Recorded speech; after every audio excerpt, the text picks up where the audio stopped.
forget, bears eating cornbread the morning after. All right, folks, we're exiting Anchorage. We're entering the wilderness on the right-hand side. We've got our coastal bay. It's connected to the Pacific Ocean. We're going to talk more about that in a second, but let's talk about what's going on here on our left. That's Potter Marsh. Potter Marsh is a bird sanctuary as well as a wildlife sanctuary. In fact, today we're going to see several birds that are migrating into Alaska, that are migrating into their breeding grounds that are found throughout the interior of Alaska. You're going to see some white birds out here flying. They look like seagulls, but they're actually called Arctic terns. They're very, very aggressive. Arctic terns actually flew all the way here. They migrated from Antarctica. Yeah, folks, South America, Antarctica. Now, they started flying all the way here, and they were breeding along the way. Now that they're here, they're nesting. They're building nests, they're laying eggs, and they're going to start hatching eggs. And once they do, they're going to start teaching their young to fly. And at that point, they'll stay for about 2 weeks. And from then, they're going to start migrating back to Antarctica. And that'll be right about late June. In these waters, let's talk about these ponds. These ponds are about 3 feet deep, about 1 meter deep.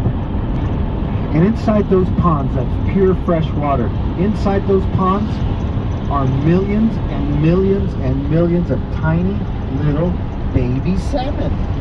They're called fries, salmon fries, guppies. They look like guppies. There's millions of them. And those little eggs were hatched back in December, about 1,000 feet up in these mountains that you see on our left. There's various waterways, streams and brooks. There's a duck flying towards us. And back in December, when those eggs hatched, these mountains were covered with ice and snow. But yet there was enough trickling water underneath all that ice and snow to wash away those little young baby salmon that found themselves underneath the frozen ice at Potter Marsh. Now, let's talk about why that's important. Now that everything's melted and things are flowing, let's talk about why the salmon here in Alaska, especially here in Anchorage, are so important. When the tide is high on the ocean water that's on our right-hand side, you can see the tide is low. It's going low right now. It's going back to the Pacific Ocean. That's 200 miles to our south, 3 o'clock. We are heading east. 12 o'clock is our east, 3 o'clock is south. You can see the water going out. It was all the way up close to the railroad track. When the tide is high, ocean water trickles in and seeps into Potter Marsh. And those little baby salmon, well, they're getting used to a diluted form of ocean water. Mother Nature has a plan here, folks. When the tides exit, as they are now, it creates a vacuum right at Potter's Marsh, and it draws thousands and thousands of those little baby salmon fries out into that ocean water. And now you've got little baby salmon fries in pure ocean water heading out to the Pacific Ocean in the next few weeks. Let's talk about these tides. Now, my friends that are out from various cities that are along the ocean, my friends that go on weekends to big lakes, can you tell me something that's missing out in this water?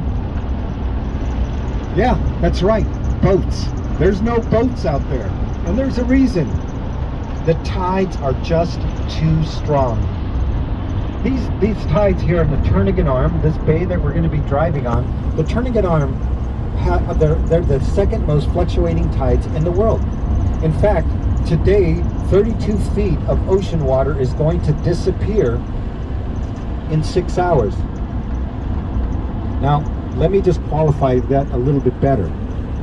That's in 6 hours, 32 feet of water, 3 miles across, 40 miles long, will disappear in 6 hours, and it'll explode. It'll expose the bottom of that bay, and you'll see the mud. It's called mud floods.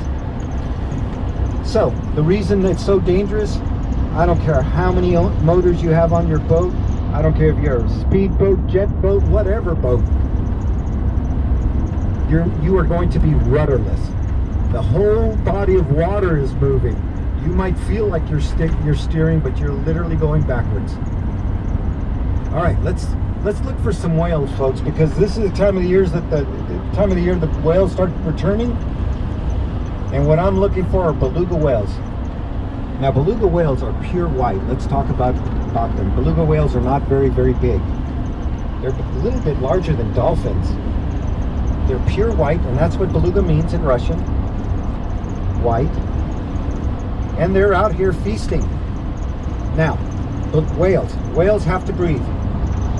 So, beluga whales will need to breach this water, clear their air hole that's in the back of on their back, hump of their back. They're going to blow it out just like a cartoon. They'll blow it out and look like a little mushroom cloud. They're going to inhale, and then they're going to descend right back into the water. So, the way I look for them is I look for anything that's white, that's bobbing up and then bobbing down. Almost looks just like a hard-boiled egg that's boiling. It just bobs up 2-3 times and then just goes back down.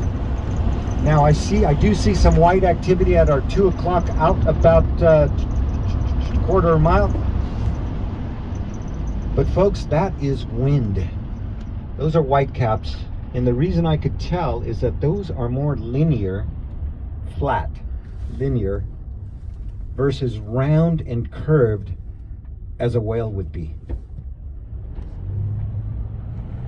Now, if you look over at our 1 o'clock, you're going to see a point. That's Beluga Point. We're going to stop there and have our first photo lesson. We're going to talk about panoramics. But I'm also looking for whales right there at Beluga Point, because the tides, when they come in, force fish right there. We've got a beautiful waterfall on our left-hand side. Two falls.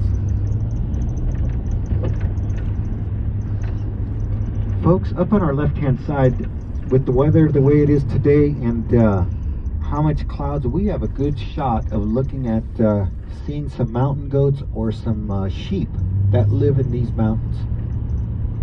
So if you're on the left-hand side of the van, help me out.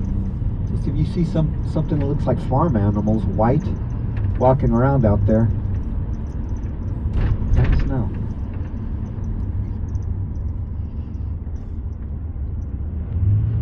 Now, how many of you back home have construction, road construction? Oh, all of you? Well, here in Alaska, we have it as well. Here, they're tearing back some of that granite rock.